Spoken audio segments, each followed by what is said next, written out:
Surviving in a dense, humid rainforest is one of the most challenging environments a person can face. The jungle is teeming with life, but not all of it is friendly. From unpredictable weather and impenetrable vegetation to venomous animals and tropical diseases, it demands constant awareness, adaptability, and a deep understanding of the ecosystem. The first challenge is navigation. Dense foliage restricts visibility and makes landmarks hard to spot. GPS often fails due to thick canopy cover, so traditional skills like using the sun's position, natural water flow, downhill streams generally lead to rivers, and marking your path become critical. Did you know that cutting vines at eye level as markers or bending branches can help you avoid walking in circles? Many who get lost in jungles do so because they unconsciously follow circular paths without realizing it. Water is both abundant and tricky. While rain falls frequently, drinking straight from jungle sources can be dangerous due to parasites like Giardia or bacteria. So how do you find safe drinking water? One method is collecting rainwater using leaves or tarps. Another is extracting water from inside vines or certain tree roots, which store clean, drinkable water. Always boil or purify water with iodine or filtration tablets if possible. Dehydration in a wet jungle may sound paradoxical, but sweating constantly in high humidity makes it a real threat. The fauna can be beautiful but deadly. Poisonous snakes, leeches, venomous spiders, stinging ants, and aggressive predators like jaguars or boars all live here. What can be done to reduce danger? Avoid walking through dense undergrowth blindly, use a long stick to test the ground ahead, sleep in an elevated hammock with netting to avoid bites at night. Always shake out boots and clothes in the morning. Scorpions and spiders often hide in them. Another underestimated hazard is disease. Malaria, dengue, yellow fever, and leishmaniasis are transmitted by insects like mosquitoes and sandflies. How can you protect yourself? Wearing long sleeves, applying insect repellent with DEET, and sleeping under treated nets are all essential precautions. Additionally, wounds heal poorly in a jungle due to moisture and bacteria. Even small cuts can become infected quickly. Keeping injuries clean and dry is a top priority. Food can be foraged or trapped, but knowing what is safe to eat is crucial. Many jungle plants are toxic. Insects such as ants or termites are protein-rich and often safe, while fish from rivers and fruits eaten by monkeys are generally safe bets. Never eat bright-colored berries or unknown mushrooms. Many are toxic or hallucinogenic. Fire is difficult to start due to constant moisture. One trick is carrying waterproof matches or using cotton balls dipped in petroleum jelly as a fire starter. Dry wood is often hidden inside dead trees or under fallen logs. A fire is not only vital for warmth and cooking, but also keeps predators away and signals rescuers. Clothing becomes your armor. In extreme humidity, synthetic clothes dry faster and reduce fungal infections. Jungle rot, a form of skin infection, develops fast in areas like feet or underarms, so drying your body regularly, changing socks, and applying antiseptics can prevent it.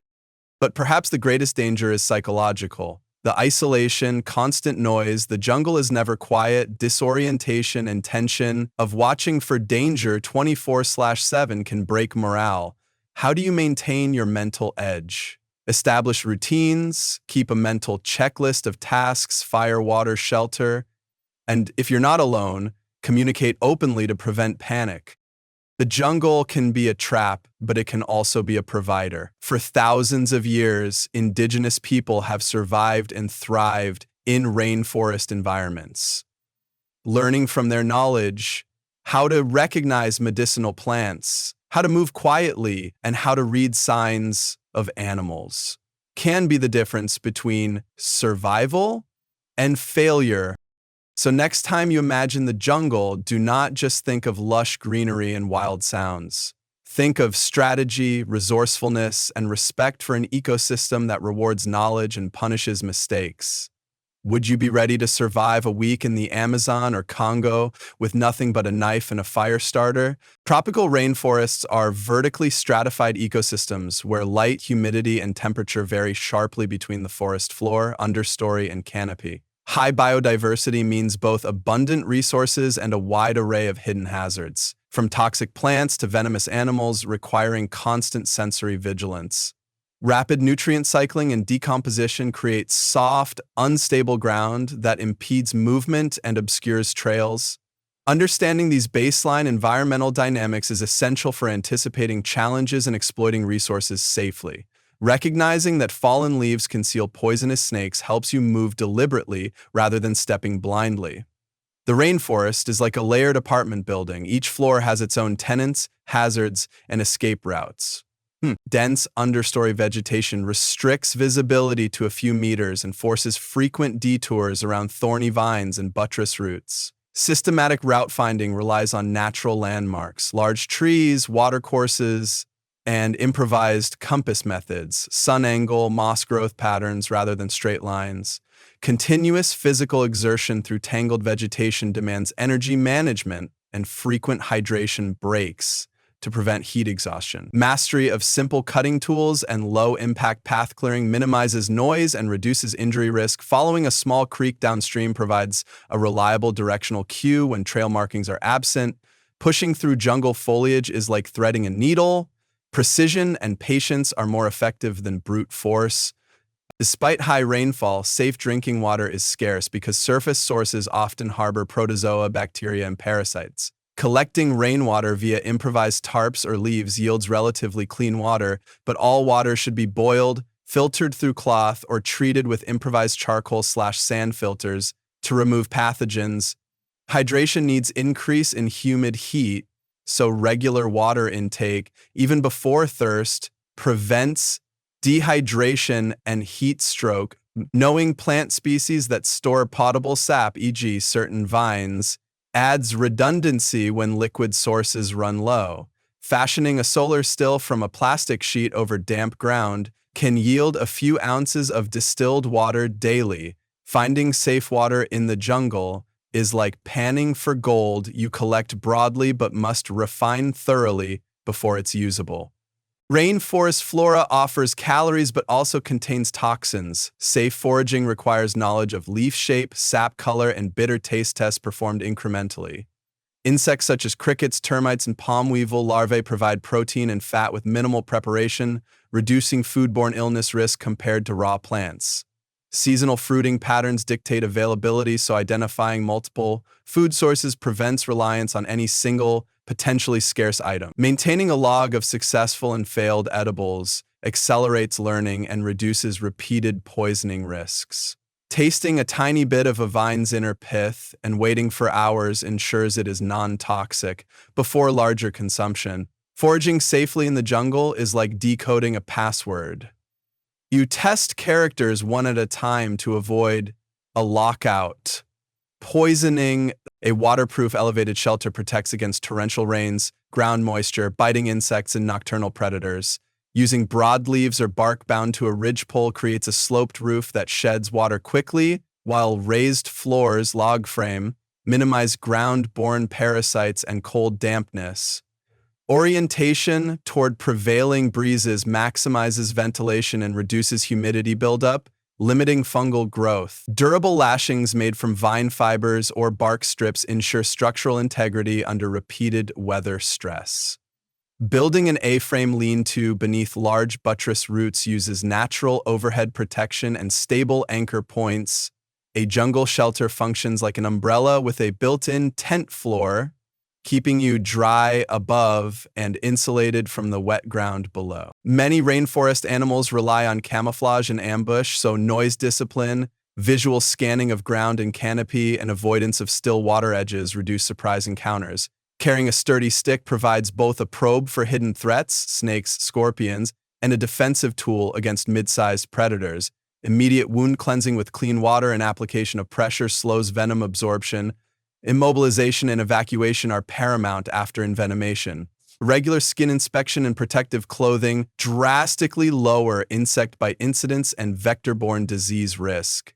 Shining a flashlight on the ground at night reveals reflective eye shine of nocturnal predators, enabling avoidance. Navigating predator-filled underbrush is like walking through a dark minefield. You probe ahead carefully to detect hidden dangers before stepping. High humidity and standing water breed mosquito vectors of malaria, dengue, and yellow fever. Improvised repellents, burning leaves, citronella, and full coverage clothing minimize bites. Open wounds quickly become infected in warm, bacteria-rich soils, so wound cleaning, antiseptic plant poultices, and sterile bandaging are critical. Recognizing early symptoms, fever spikes, chills, rash, facilitates prompt evacuation or improvised quinine preparations from cinchona bark. Maintaining hygiene through hand washing and cooking all foods thoroughly reduces gastrointestinal infections. Constructing a mosquito net from lightweight fabric draped over the shelter entrance prevents nighttime vector exposure. Disease prevention in the jungle is like erecting multiple layers of defense in cybersecurity. Each barrier reduces overall risk of breach. In fact, persistent humidity makes tinder collection and fire ignition extremely difficult. Dead wood off the ground, bark shavings, and fungus-based tinder, chaga, are reliable sources once dried near embers. Fire serves critical functions: water purification, food cooking, insect deterrence, and signaling. Maintaining a small, smoldering coal pile allows rapid fire rekindling. Friction methods. Bow drill require exceptionally dry baseboards and skilled technique, so carrying a waterproof ferro rod or matches dramatically improves success odds. Windbreak construction around the fire concentrates heat and protects flames from downpours. Placing tinder inside a split bamboo segment shelters sparks until combustion becomes sustained. Starting a fire in the rainforest is like coaxing life from a stubborn engine. You need just the right fuel, protection, and persistence to get it running. Signal methods include creating visible ground patterns, SOS, in clearings, using reflective surfaces to catch sunlight, and maintaining a daytime fire smoke column for aerial detection. Psychological resilience stems from setting achievable short-term goals, maintaining routines, water sourcing, shelter checks, and leveraging sensory grounding techniques to mitigate panic. Conserving energy through rationed activity, rest cycles, and positive self-diagnosis preserves both physical and mental stamina. Recognizing rescue probabilities, season, proximity to watercourses, informs realistic timelines and motivates adherence to survival priorities. Building a smoky signal fire on a riverbank increases the chance of detection by passing boats or aircraft. Sustaining morale in the jungle is like pacing yourself in a marathon. You break the challenge into segments and focus on each step rather than the finish line.